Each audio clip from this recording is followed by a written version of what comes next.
ओम शांति। ओम शांति। ओम शांति। आज 2 तारीख की शिव बाबा के महावाक्य हैं। आज मुरली में शिव बाबा ने हम बच्चों को कहा, बच्चे ये जो समय है ना, ये तुम्हारे लिए बहुत कल्याणकारी है। बाबा बोले इसी समय में तुम सबसे उत्तम बनते हो, तो इस समय की वैल्यू को समझो। बाबा ने एक तो इस बारे में बात की। फिर बाबा ने कहा कि बच्चे देखो, यहाँ पर आपको एक बात और समझनी है। ये नहीं कि ड्रामा में होगा तो कर लेंगे, देखा जाएगा, नहीं तो क्या करना, जो होगा तो देख लेंगे। ये बात बहुत गलत है। बाबा ने कहा बच्चे मेहनत तो करनी है ना, ऐसे थोड़ी कहते हैं, ठीक है। फिर बाबा ने कहा बच्चे, पढ़ाई का जो सार है ना, यानी इस पढ़ाई का जो कंक्लूजन है वो ये है कि याद की यात्रा को बढ़ाओ। अब समय और तेजी से परिवर्तन की ओर चलेगा, तो इसलिए बाबा समझा रहे बच्चे, कैसे भी करके याद की यात्रा यानी अपना जो चार्ट है उसको बढ़ाओ, ठीक है ना। और एक बात और, जो पिछले महीने चार्ट दिया गया था वो तो काफ़ी लोगों ने जमा कर दिया है। बाकी का जो इस महीने का चार्ट दिया जाएगा वो 5 तारीख से दिया जाएगा, 5 तारीख से, और पूरा वो या फिर 10 के आसपास, 5 से 10 के बीच में आप ले सकते हैं। फिर उस हिसाब से पूरा 20 दिन का हो जाएगा। तो वो 20 दिन का चार्ट भी आप उसको पूरा करेंगे, भरेंगे, क्योंकि ये मैं नहीं कह रही आपसे, ये बाबा के डायरेक्शन प्रमाण जो बाबा हमको मुरली में इतना फोर्सफुली कहते हैं, बच्चे चार्ट बनाओ, अपना चार्ट भरो, अपना पोता मिल रखो। तो इसीलिए बाबा के डायरेक्शन के अकॉर्डिंग इस काम को किया गया है। तो आप सभी भी अपने जीवन को इस चीज़ में सफल करें और ध्यान से उस चीज़ को पूरा करें, ठीक है। चलिए सुनते हैं बाबा के महावाक्य। प्रातः मुरली ओम शांति। बाप दादा मधुबन। मीठे बच्चे, ये पुरुषोत्तम संगम युग कल्याणकारी युग है। इसमें ही परिवर्तन होना है। तुम कनिष्ठ से उत्तम पुरुष बनते हो, ठीक है ना। कनिष्ठ से उत्तम बनते हो। बाबा ने कहा एकदम कैसे हो गए थे, एकदम नीचे गिर गए थे ना, तो उत्तम बनते हो। प्रश्न बाबा ने पूछा, इस ज्ञान मार्ग में कौन सी बात सोचने व बोलने से कभी भी उन्नति नहीं हो सकती। बाबा ने क्या कहा, इस ज्ञान मार्ग में कौन सी ऐसी बात है जिसको सोचने से बोलने से कभी उन्नति नहीं होगी। आंसर है, ड्रामा में होगा तो पुरुषार्थ कर लेंगे। पुरुषार्थ मतलब मेहनत कर लेंगे। ड्रामा कराएगा तो कर लेंगे। ये सोचने व बोलने वालों की उन्नति कभी नहीं हो सकती। अंडरलाइन कर लीजिए इस बात को। ये कहना ही रॉन्ग है। तुम जानते हो अभी जो हम पुरुषार्थ कर रहे हैं ये ड्रामा में फिक्स है। पुरुषार्थ तो करना ही है, उसका परिणाम ड्रामा अनुसार आपको मिलेगा, ठीक है। तो गीत है, ये कहानी है दिए की और तूफान की, निर्बल से लड़ाई बलवान की। बहुत सुंदर गीत है ये। आप इस वीडियो को देखें, आपको पता चलेगा, ठीक है ना, किस तरीके से एक छोटा सा दिया तूफानों से लड़ता है। वो हमारे ही ऊपर है। बाबा ने कहा कि बच्चे तुम्हारे में बहुत ताकत है, भले ही आत्मा छोटी सी है, लेकिन आने वाले तूफानों से लड़ने के लिए वो पूरी तरह सक्षम है। और फाइनली जीत दीवे की ही होती है, ठीक है। ओम शांति। ये है कलयुगी मनुष्यों के गीत, परंतु इनका अर्थ वह नहीं जानते। ये तुम जानते हो। तुम हो अभी पुरुषोत्तम संगम युगी। संगम युग के साथ पुरुषोत्तम भी लिखना चाहिए।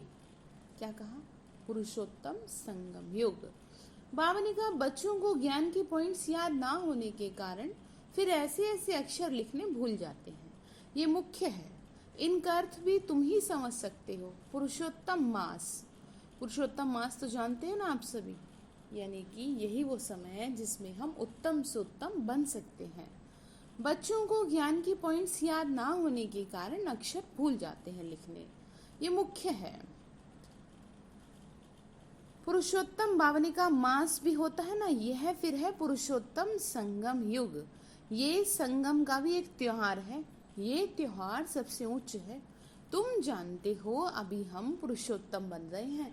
बाबा बना रहे हैं ना, उत्तम से उत्तम बना रहे हैं, इतना टॉप लेवल का बना रहे हैं, इसीलिए तो परीक्षाएं फिर ऐसी होंगी ना। ऊंचे से उच्च, साहूकार से साहूकार, नंबर 1 कहेंगे किसको? लक्ष्मी नारायण को। ठीक है।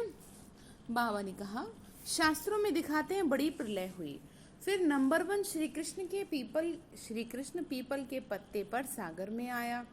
अभी तुम क्या कहेंगे? नंबर 1 है यह श्री कृष्ण, जिसको ही श्याम सुंदर कहते हैं। क्या कहा? क्या कहते हैं? श्याम सुंदर। यह श्री कृष्ण दिखाते अंगूठा चूसता हुआ आया। बच्चा तो गर्भ में ही रहता है, तो पहले पहले ज्ञान सागर से निकला हुआ उत्तम से उत्तम पुरुष श्री कृष्ण है। सबसे पहले, जैसे कि मैंने कोर्स में बताया है आपको, बाबा ने जैसे समझाया कि जो गीता है ना वो श्री कृष्ण की माता है और जो पिता है वो शिव बाबा है। तो इसीलिए कहा कि ज्ञान सागर से निकला हुआ उत्तम से उत्तम पहला पुरुष श्री कृष्ण है। ज्ञान सागर से स्वर्ग की स्थापना होती है, उनमें नंबर 1 पुरुषोत्तम यह श्री कृष्ण है, और यह है ज्ञान का सागर, पानी का नहीं। प्रलय भी होती नहीं। बाबा ने क्या कहा? प्रलय भी होती नहीं। कई बच्चे नए नए आते हैं तो बाप को फिर पुरानी पॉइंट्स रिपीट करनी पड़ती है। सतयुग, त्रेता, द्वापर, कलयुग, ये तो 4 युग है ना। 5वां फिर है पुरुषोत्तम संगम युग। मतलब बाबा ने कहा कि जैसे नए नए बच्चे आ रहे हैं, अब उनको तो पता नहीं है ना, इसलिए कह रहे हैं कि उनको समझाने के लिए कई बार चीज़ें रिपीट भी करनी पड़ती हैं। ठीक है ना। तो समझ लेनी है बात कि समझाया क्या जा रहा है, थोड़ा सा दिमाग लगाएंगे ना तो सब समझ में आएगा। भगवान पढ़ा रहा है बैठ के, कोई आपको इंसान थोड़ी समझा रहा है। क्या कोई इंसान समझाएगा? खुद ही समझा नहीं है तो आपको क्या समझाएगा? ठीक है। तो बाबा ने कहा कनिष्ठ से सर्वोत्तम बनते हैं। जैसे शिव बाबा को भी पुरुषोत्तम व सर्वोत्तम कहते हैं ना, वह है ही परम आत्मा, यानी सुप्रीम, उत्तम से उत्तम। तभी तो कहा ना पुरुषोत्तम, श्रेष्ठ। किन पुरुषों में उत्तम? यह है लक्ष्मी नारायण। इन्हों को ऐसा किसने बनाया? ये भी तुम बच्चे जानते हो, बच्चों को भी समझ में आया है। इस समय हम मेहनत कर रहे हैं। किस चीज़ के लिए मेहनत कर रहे हैं? ऐसा बनने के लिए कर रहे हैं ना। पुरुषार्थ कोई बड़ा नहीं है। बाबा ने कहा कोई मेहनत इतनी थोड़ी है, मोस्ट सिंपल है, सीखने वाली भी है। अबलाएं कुब्जाएं जो कुछ पढ़ी लिखी नहीं। बाबा ने कहा देखो ऐसा है, तुमको कोई ऐसी मेहनत तो करा नहीं रही कि भाई किसी को ना समझ में आ रहा हो और आपको बहुत फोर्सफुली समझाना पड़ रहा हो। बाबा ने कहा ऐसे माताओं को समझाना पड़ता है तो वो भी सहज समझ जाती हैं, जिनको ज़्यादा कुछ नहीं पता दीन दुनिया का। उन्हों के लिए कितना सहज है। देखो अहमदाबाद में एक साधु था, कहता था हम कुछ खाते पीते नहीं। अच्छा कोई सारी आयु खाता पीता नहीं, फिर क्या प्राप्ति तो कुछ नहीं। गीता में फिर क्यों लिख दिया? अगर ऐसी बात थी तो कुछ तो रहस्य होगा ना कि मैं व्रत से नहीं मिलता। कोई भी कितना ही व्रत कर ले, मुझे नहीं प्राप्त कर सकता। तो बाबा ने कहा नहीं खाते तो उससे क्या। लोग आजकल तो वैसे शरीर को सही रखने के लिए कम खाते हैं। ठीक है ना। तो प्राप्ति तो कुछ है नहीं। झाड़ को भी खाना तो मिलता है ना, खाद पानी आदि नेचुरल उनको मिलता है, जिससे झाड़ वृद्धि को पाता है। उसने भी कोई रिद्धि सिद्धि पाई होगी। ऐसे बहुत हैं जो आँख से पानी से चले जाते हैं, इनसे भला फायदा क्या? बाबा ने कहा इस चीज से क्या फायदा बताओ? रिद्धि सिद्धि करने से तुम्हारा तो इस सहज राजयोग से जन्म जन्मांतर का फायदा है। तुमको जन्म जन्मांतर के लिए दुखी से सुखी बना रहे। बाबा ने क्या कहा? जन्म जन्म के लिए सुखी बना रहा हूं। बाबा कहते हैं बच्चे ड्रामा अनुसार हम तुमको बहुत गहरी बातें सुनाता हूँ। ठीक है ना। फिर कहा देखो जैसे बाबा ने समझाया ना, शिव और शंकर को मिलाया क्यों है? शंकर का तो इस सृष्टि में पार्ट ही नहीं है। शिव का, ब्रह्मा का, विष्णु का है। बताया ना, GOD, गॉड, जनरेट, ऑपरेट और डिस्ट्रैक्टर। ठीक है ना। ब्रह्मा द्वारा स्थापना, विष्णु द्वारा पालना, शंकर द्वारा विनाश। बाबा ने कहा शिव बाबा का भी इस समय पाठ है जो आके ज्ञान देते हैं, फिर निर्वाण धाम में चले जाते हैं। बच्चों को जायदाद देकर खुद वानप्रस्थ में चले जाते। वानप्रस्थी बनना अर्थात गुरु द्वारा वाणी से परे जाने की मेहनत करना। परंतु वापस तो कोई जा नहीं सकते, क्योंकि विकारी भ्रष्टाचारी है। विकार से जन्म तो सबका होता है। बाबा ने कहा वापस थोड़ी कोई चले जाएंगे, एक बार कोई सृष्टि पे आ गया। घूमते रहते हैं इधर उधर आत्मा, अगर शरीर छोड़ भी दे तो भी ठीक है, परंतु वापस नहीं जा सकते, क्योंकि विकारी भ्रष्टाचारी हैं। विकार से जन्म तो सबका होता है।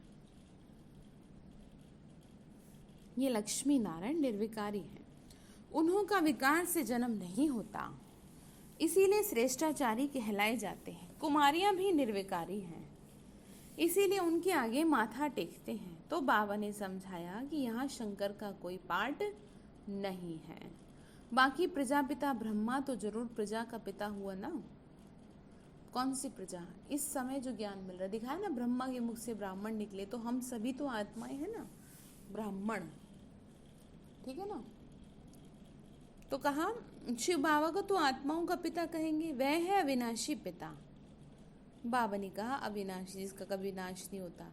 ये बातें अच्छी रीति धारण करनी है। जो बड़े बड़े फिलोसोफर होते हैं उनको बहुत टाइटल मिलते हैं। श्री श्री 108 का टाइटल भी विद्वानों को मिलते हैं। बनारस के कॉलेज से पास का टाइटल ले आते हैं। टाइटल तो मिल ही जाते हैं। बाबा ने गुप्ता जी को इसलिए बनारस भेजा था कि उन्हों को जाकर समझाओ कि बाप का भी टाइटल अपने ऊपर रख बैठे हो। किसी के लिए कह रहे हैं। बाप को श्री श्री 108 जगत गुरु कहा जाता है। माला ही 108 की होती है। बाबा ने कहा कि श्री का मतलब क्या होता है? श्री मतलब होता है श्रेष्ठ ते श्रेष्ठ। और देखा जाए तो इस दुनिया में कोई भी श्रेष्ठ ते श्रेष्ठ है नहीं सिवाय परमात्मा के। बाबा ने कहा माला का भी बता दिया ना, आदि रतन जो मुख्य आत्माएं थी शुरुआत की, 8 रतन गाए जाते हैं। वह 5वीं ऑनर होते हैं, इसीलिए उनको जपते हैं। फिर उनसे 108 की पूजा होती है। देखो मतलब समझो कि जिस माला का गुणगान आज के टाइम में लोग बैठ के करते हैं, वो माला भी कैसे बनी, कोई तो मतलब होगा माला का भी। हर बात अपने पीछे एक इफेक्ट छोड़ के चलती है, इस बात का हमेशा ध्यान रखें। औरों की तरह भेड़ चाल ना करें, अपनी बुद्धि से भी काम लें कि दुनिया जो कर रही है वही हम करें। अरे थोड़ा तो दिमाग लगाओ, माला बनी है तो क्यों बनी, कैसे बनी, इस माला का मतलब क्या है। तो बाबा ने समझाया वो, ठीक है। यज्ञ जब रचते हैं तो कोई 1000 शालिग्राम बनाते हैं। अब शालिग्राम कौन है ये भी समझना है। कोई 10,000, कोई 50,000, कोई लाख भी बनाते हैं। मिट्टी के बना के फिर यज्ञ रचते हैं। जैसा जैसा सेठ अच्छे ते अच्छा बड़ा सेठ होगा तो लाख बनवाएंगे। तो बाबा ने समझाया माला तो बड़ी है ना, 16,108 की माला बनती है। ये तुम बच्चों को बाबा बैठ समझाते हैं। तुम सभी भारत की सेवा कर रहे हो बाप के साथ। बाप की पूजा होती है तो बच्चों की भी पूजा होनी चाहिए। ये नहीं जानते कि रुद्र पूजा क्यों होती है। समझते नहीं कि क्या है वो। भगवान के साथ बच्चों की पूजा हो रही है, समझे ना, तो थोड़ा सा सही लगे भी दिमाग में। ऐसे दो औरों की तरह नहीं चले। भक्ति भी करें तो बड़े कायदे से करें, बड़ी मर्यादा से करें, बहुत पूरी भावना से करें। अगर ऊपर ऊपर से करना है तो ना ही करें तो बेहतर है। भगवान को तो ब्लैकमेल ना करें। बच्चे तो सब शिव बाबा के हैं। अगर आपको लगता है ज़्यादा देर तक आपको मंदिर के आगे नहीं बैठा जाता तो 2 मिनट के लिए ही बैठ जाइए और सच्चे मन से भगवान को स्वयं को समर्पित कीजिए, ठीक है ना, जिसको भी आप मानते हैं। बाबा ने कहा इस समय सृष्टि की कितनी आदमशुमारी है, सब शिव बाबा के बच्चे ही तो है ना। इसमें सब आत्माएं शिव बाबा के बच्चे ठहरे ना, परंतु मददगार सब नहीं होते। इस समय तुम जितना याद करते हो उतना उच्च बनते हो। देखो क्या कहा, क्या कहा, जितना याद करते हो उतना उच्च बनते हो, पूजन लायक बनते हो। ऐसे और कोई की ताकत नहीं जो ये बात समझाए, इसीलिए कह देते हैं ईश्वर का अंत कोई नहीं जानते। बाबा ने कहा और किसी में ताकत नहीं है जो ये बात समझाए। देखो कौन कह रहा है आपको, है, थोड़ा सा दिमाग में गहराई से सोच के देखो। भगवान आपसे कह रहा है कि बच्चे देखो मैं समझा रहा हूँ। बाप ही आके समझाते हैं। बाप को ज्ञान का सागर कहा जाता है तो जरूर ज्ञान देंगे ना। प्रेरणा की तो बात ही नहीं है, भगवान कोई प्रेरणा से समझाते हैं क्या? तुम जानते हो उनके पास सृष्टि की आदि मध्य अंत का ज्ञान है, वह फिर तुम बच्चों को सुनाते हैं, ये तो निश्चय है ना। बाबा ने कहा तुम्हें तो निश्चय है ना कि तुमको भगवान बैठ के पढ़ा रहा है। निश्चय होते हुए भी फिर भी बाप को भूल जाते हैं। बाप की याद ये है पढ़ाई का तंत्र यानी सार, मतलब निष्कर्ष। याद की यात्रा से कर्मातीत अवस्था को पाने में मेहनत लगती है, इसमें ही माया के विघ्न पड़ते हैं। पढ़ाई में इतने विघ्न नहीं पड़ते, याद में पड़ते हैं। बैठने नहीं देगी, है ना, परेशान करेगी। अब शंकर के लिए कहते हैं शंकर आंख खोलते हैं तो विनाश होता है, ये कहना भी ठीक नहीं है। बाबा कहते हैं ना मैं विनाश करता हूँ ना वह करते, रॉन्ग है। लेकिन कहा जाता है ऐसा कि तीसरी आंख खुली, तो तीसरी आंख का राज भी आपको बता दिया है। भाई तीसरी आंख ऐसी थोड़ी किसी की होती है। तीसरा नेत्र है ज्ञान का, जो हम सभी को प्राप्त हो रहा है। जैसे जैसे ज्ञान बुद्धि में बैठता जाएगा वैसे वैसे हमारे जीवन से बुराइयों का, विकारों का नाश होता जाएगा। अब इसमें थोड़ी कोई कुछ कर रहा है, इसमें तो आप ही करेंगे जो करेंगे। तो उन्होंने शंकर का नाम दे दिया, अब कुछ तो करेंगे। देखो वो भी ठीक है, सब बाबा ने कहा। बाबा कह रहे बच्चे पर उनको कहना नहीं चाहिए, ऐसे रॉन्ग है ये। देवताएं थोड़ी ही पाप करेंगे, नाश क्यों करेंगे वो, है। बाबा ने कहा है तो देवता ही ना। शंकर का जो मतलब है वो है तपस्वी रूप, यानी कि बाबा ने कहा बच्चे तुम आत्माएं जब तपस्या करती हो ना तो अपने आप तुम्हारे से जो तपस्या की अग्नि उठती है ना, यानी अग्नि प्रज्वलित होती है। जब तपस्या करते हैं, तपते हैं, तो देखते हैं ना कैसे एकदम हो जाती है ना। एक ऐसा माहौल हो जाता है कि जिसे कहते हैं ना आग में तपना। तो इसी तरह जब खुद को तपाते हैं तो अपने आप इम्प्योरिटीज का नाश होने लगता है, इसलिए दिखाया। और सांप के दिखाने का मतलब क्या है? विकारों को, सांप जहर है ना, विष को, यानी विकारों, माया के 5 विकार जो है ना उनको भी क्या कर लिया, जीत लिया। अब समझ में किसी के कुछ आया नहीं तो ऐसे लगा दिया। बाबा ने कहा पढ़ाई में इतने विघ्न नहीं पड़ते। तो बाबा ने कहा बच्चे देवताएं थोड़ी पाप करेंगे। अब शिव बाबा ये बैठ समझा रहे हैं, आत्मा का ये शरीर है रथ, हर एक आत्मा की अपने रथ पर सवारी है। बाबा कहते हैं मैं इनका लोन लेता हूँ, इसीलिए मेरा दिव्य अलौकिक जन्म कहा जाता है। किसका? ब्रह्मा बाबा का लोन लेता हूँ, ठीक है। बाबा ने कहा बच्चे देखो, अभी तुम्हारी बुद्धि में 84 का चक्र है, जानते हो। अभी हम घर जाते हैं, फिर स्वर्ग में आएंगे। बाबा बहुत सहज कर समझा रहे हैं, इसमें हार्ड फील नहीं होना। कहते हैं बाबा हम पढ़े लिखे नहीं हैं, मुख से कुछ निकलता नहीं, परंतु ऐसा तो होता नहीं। मुख तो जरूर चलता ही है, खाना खाते हो तो भी तो मुख चलता है। बाबा ने कहा वाणी ना निकले ये नहीं हो सकता, यानी बोलते भी तो हो। बाबा ने बहुत सिंपल समझाया, कोई मौन में रहते हैं तो भी ऊपर में इशारा देते हैं कि उनको याद करो। दुख हरता सुख करता वह एक ही दाता है। भक्ति मार्ग में भी दाता है तो इस समय में भी दाता है। फिर वानप्रस्थ में है ही शांति, वानप्रस्थ में तो है ही शांति। बच्चे भी शांति धाम में रहते हैं, पाठ नूंधा हुआ है जो एक्ट में आता है। हम भी कहा शांति धाम में रहते थे, बाबा ने कहा अभी हमारा पार्ट है यानी रोल है विश्व को नया बनाने का। उनका नाम बड़ा अच्छा है, हेविनली गॉड फादर। बाप है स्वर्ग का रचयिता, स्वर्ग का, ठीक है। बाप नर्क थोड़ी रचेंगे, पुरानी दुनिया कोई रचते हैं क्या? मकान हमेशा नया बनाया जाता है। शिव बाबा नई दुनिया रचते हैं, किसके द्वारा? ब्रह्मा के द्वारा। इनको पाठ मिला है, यहाँ पुरानी दुनिया में जो भी मनुष्य हैं सब एक दो को क्या करते रहते हैं? दुख देते रहते हैं, बाबा ने कहा। फिर बाबा आगे बोले तुम जानते हो ना हम शिव बाबा की संतान हैं। फिर शरीरधारी प्रजापिता ब्रह्मा के बच्चे हो गए अडॉप्टेड, यानी गोद लिए हुए। हमको ज्ञान सुनाने वाला है शिव बाबा रचयिता, जो अपनी रचना के आदि मध्यंत का ज्ञान सुनाते हैं। कौन सुना रहे हैं? शिव बाबा। तुम्हारी एम ऑब्जेक्ट ही यह है, बाबा ने कहा। मनुष्य देखो कितना खर्चा कर मार्बल आदि की मूर्तियां बनाते हैं। यह है ईश्वरीय विश्वविद्यालय, वर्ल्ड यूनिवर्सिटी। क्या कहा? World university. सारी यूनिवर्स को चेंज किया जाता है। उन्हों के जो भी कैरेक्टर्स हैं सब आसुरी हैं, आदि मध्यंत दुख देने वाले हैं। क्या? मनुष्यों के आसुरी कैरेक्टर्स। ये है ईश्वरीय यूनिवर्सिटी। ईश्वरीय विश्वविद्यालय एक ही होता है जो ईश्वर आकर खोलते हैं, जिससे सारे विश्व का कल्याण हो जाता है।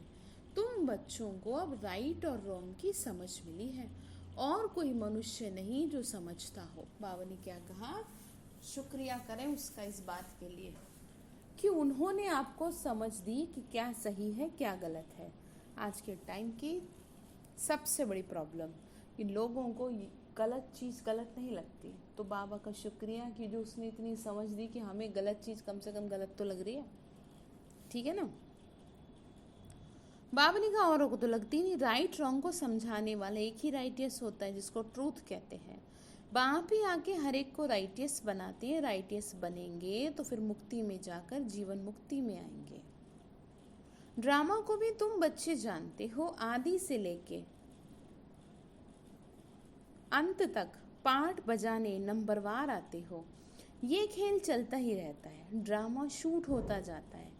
ये एवर न्यू है। बाबा ने कहा ये शूट हो रहा है ना, मतलब हर सेकंड बाय सेकंड रिपीट हो रहा है। ये ड्रामा कभी पुराना नहीं होता, रिपीट हो रहा है ना। बाबा ने कहा पुराना नहीं होता पर रिपीट भी हो रहा है। समझने की बात है। देखो कहने का मतलब क्या है कि आप ये सोच के चलो कि भाई मेरे लिए तो हर दिन नया है। कल का तो जो दिन बीता वो आज नहीं होगा। जैसे बाबा ने कल व्यापारियों के लिए कहा ना कि बच्चे व्यापारी लोग बड़ा ध्यान रखते हैं घाटे का और फायदे का। तो एक दिन पहले अगर घाटा हुआ तो अगले दिन भरपाई कर लो। तो वही बात है कि जो कल हुआ वो आज नहीं, ठीक है ना। भरपाई उसकी याद की यात्रा से कर लो। तो ड्रामा में भी जो कल हुआ था वो आज नहीं होना, तो नया होगा। इसलिए रिपीट इसलिए कह रहे हैं कि आप शॉक क्यों हो रहे हो, कि आश्चर्यचकित क्यों हो रहे हो, होना ही नहीं। बाबा ने कहा ये बेहद का अविनाशी ड्रामा है, इसमें सब पार्टधारी है। अविनाशी खेल व मांडवा देखो कितना बड़ा है। बाप आकर पुरानी सृष्टि को फिर नया बनाते हैं, वह सब तुमको साक्षात्कार होगा। जितना नजदीक आएंगे तुमको खुशी होगी। जितना बाबा को याद करते जाएंगे ना उतना आपको खुशी होती रहेगी। साक्षात्कार करेंगे, कहेंगे अब पार्ट पूरा हुआ, ड्रामा को फिर रिपीट करना है, फिर नए से पार्ट बजाएंगे। जो कल पहले बजाया इसमें जरा भी फर्क नहीं पड़ सकता। बाबा ने क्या कहा? जो कल पहले बजाया। इसीलिए जितना हो सके तुम बच्चों को उच्च पद पाना चाहिए, पुरुषार्थ करना है, मूंझना नहीं है। ठीक है। बाबा ने कहा ड्रामा को जो कराना हो वो कराएगा, ये कहना रॉन्ग है। हमको तो पुरुषार्थ करना ही है। बाबा बोले ऐसे थोड़ी, तुम्हें तो करना ही है ना। ठीक है। अच्छा, मीठे मीठे सिक्के लदे बच्चों प्रति माता पिता बाप दादा का याद प्यार और गुड मॉर्निंग। रूहानी बाप की रूहानी बच्चों को नमस्ते। हम रूहानी बच्चों की रूहानी माता पिता बाप दादा को नमस्ते। शिव बाबा नमस्ते। शुक्रिया बाबा, शुक्रिया बाबा, शुक्रिया। धारणा के लिए मुख्य सार है पढ़ाई का सार, यानी तंत्र बुद्धि में रख याद की यात्रा से कर्मातीत अवस्था को पाना है। बाबा ने क्या कहा? पढ़ाई का सार बुद्धि में रख क्या करना है? कर्मातीत अवस्था को पाना है। ठीक है। बाबा बोले बच्चे ऊंच पूजनीय बनने के लिए बाप का पूरा पूरा मददगार बनना है। ठीक है। पूजने के लिए खुद क्या करना है? मददगार बनना है पूरा पूरा। दूसरा पॉइंट है सत्य बाप द्वारा राइट और रॉन्ग की जो समझ मिली है ना, उससे राइटियस बन जीवन बंद से छूटना है, मुक्ति और जीवन मुक्ति का वर्षा लेना है। बाबा ने कहा मैंने तुमको समझ दे दी है कि देखो ये चीज़ गलत है, ये चीज़ सही है, तो तुम इस बात को ध्यान में रखते हुए आगे की ओर बढ़ो। ठीक है। अच्छा, वरदान दिया बाबा ने, संगम युग की सर्व प्राप्तियों को स्मृति में रख चढ़ती कला का अनुभव करने वाले श्रेष्ठ प्रारब्धी भव। क्या कहा? संगम युग की सर्व प्राप्तियों को क्या करना है? स्मृति में रखना है। ठीक है, तब क्या होगा? चढ़ती कला का अनुभव करने वाले श्रेष्ठ प्रारब्धी भव। बाबा बोले, परमात्मा मिलन व परमात्मा ज्ञान की विशेषता है अविनाशी प्राप्तियां होना। ठीक है, ऐसे नहीं कि संगम युग पुरुषार्थी जीवन है और सतयुगी प्रारब्धी जीवन।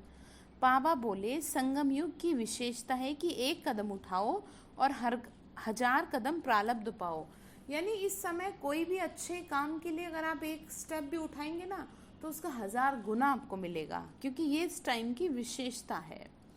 एक कदम उठाएंगे तो 1000 मिलेगा। तो सिर्फ पुरुषार्थी नहीं, लेकिन श्रेष्ठ प्रारब्धी, यानी उसको प्राप्त, उसके रिजल्ट में आपको 1000 गुना मिलेगा। मतलब ये है, इस स्वरूप को सदा सामने रखो। प्रारब्ध को देखकर सहज ही चढ़ती कला का अनुभव करेंगे। फिर आपको ऐसा लगेगा कि जैसे मेरी बहुत प्रोग्रेस हो रही है, मन खुश रहेगा। ठीक है, ये गीत गाएं, यह गीत गाओ तो गुटके और झुटके खाने से बच जाएंगे। पाना था सो पा लिया। बाबा ने कहा ये गीत गाओ तो माया के झुटके और गुटके दोनों से बच जाएंगे। ठीक है, तो स्लोगन है, ब्राह्मणों का श्वास हिम्मत है, जिससे कठिन कार्य भी आसान हो जाता है। ब्राह्मणों का श्वास हिम्मत है, हिम्मते बच्चे मर्दे खुदा। तो ध्यान रखेंगे आप इन बातों का। अच्छा, तो मातेश्वरी जी के अनमोल महावाक्य हैं, मुक्ति और मोक्ष। आजकल मनुष्य मुक्ति को ही मोक्ष कहते हैं। वो ऐसे समझते हैं जो मुक्ति पाते हैं वो जन्म मरण से छूट जाते हैं। वो लोग तो जन्म मरण में ना आना इसको ही उच्च पद समझते हैं, वही प्रारब्ध मानते हैं। जीवन मुक्ति फिर उसको समझते हैं जो जीवन में रह के अच्छा कर्म करते हैं। जैसे धर्मात्मा लोग उन्हों को जीवन मुक्त समझते हैं। बाकी कर्म बंधन से मुक्त हो जाना वो तो कोटों में कोई बिरला ही समझते हैं। अब यह है उन्हों की अपनी मत। बाबा ने कहा उन लोगों को लगता है कि भाई अपना छोड़ छाड़ के बैठ गए अपने, है ना, तो क्या हो गए? जीवन मुक्त हो गए। धर्मात्मा लोगों को समझते हैं। बाबा ने कहा ये उनकी अपनी मत है, लेकिन हम तो परमात्मा द्वारा जान चुके हैं कि जब तक मनुष्य पहले विकारी कर्म बंधन से मुक्त नहीं हुआ, तब तक आदि मध्यंत दुख से नहीं छूट सकेंगे। तो इससे छूटना ये भी एक स्टेज है। तो भी पहले जब ईश्वरीय नॉलेज को धारण करें तब उस स्टेज पर पहुंच सके। यानी पहले ज्ञान तो सुने, ये 7 डेज का कोर्स भी नहीं किए। और स्टेज पर पहुंचाने वाला स्वयं परमात्मा चाहिए, क्योंकि मुक्ति जीवन मुक्ति देते तो वही है ना। वो भी एक ही समय आए और सबको जीवन मुक्ति दे देता है। बाकी परमात्मा कोई अनेक बार नहीं आते, और ना ही ऐसे समझो कि परमात्मा ही सब अवतार धारण करते। तो समझ में आया मुक्ति और मोक्ष का मतलब। जो लोग समझते हैं कि भाई जन्म मरण के चक्कर से छूट जाए, तो वास्तव में दुख के कर्म बंधनों से छूटने की बात की गई है ना, विकारी कर्म बंधनों से। बाकी चीज़ें तो बाद की बात है। अच्छा, तो होमवर्क क्या बाबा ने दिया? बाबा ने कहा बच्चे देखो, ये नहीं कि पुरुषार्थ अगर ड्रामा में होगा तो कर लेंगे, ऐसे नहीं, मेहनत करनी है। और जो चार्ट आपको सेंटर से मिल रहा है उसको ऐसे ना सोचें कि हाँ ठीक है भर लेंगे, कर लेंगे, क्या हो गया। नहीं तो फिर बाबा आपसे हिसाब लेगा। देखो, बाबा के डायरेक्शन प्रमाण में तो आपको समझा रही हूँ, उसको फोर्सफुली बहुत ही अलर्ट होकर के भरेंगे। ठीक है। अच्छा, ओम शांति।